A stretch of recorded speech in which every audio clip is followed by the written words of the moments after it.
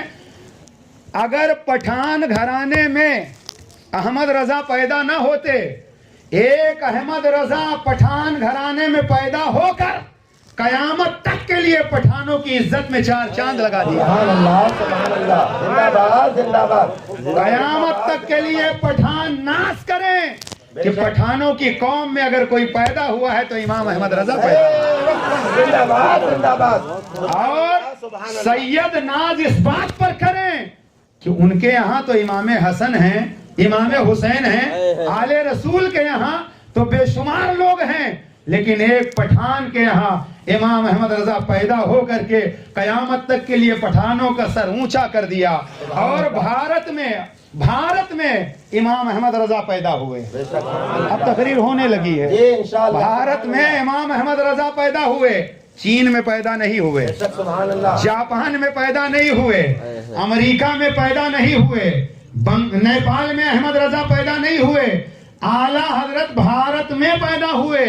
اور میرا چیلنج ہے، پوری دنیا میں امریکہ میں سائنسدان آپ دکھا سکتے ہو، بڑے سے بڑے پڑھے لکھے لوگ دنیا دار دکھا سکتے ہو، چین میں، جاپان میں آپ دنیا داروں کو دکھا سکتے ہو، مگر صرف اور صرف یہ بھارت کو حق حاصل ہے کہ امام احمد رضا چین میں پیدا نہیں ہوئے، جاپان میں پیدا نہیں ہوئے، لندن میں پیدا نہیں ہوئے، بھارت میں پیدا ہوئے۔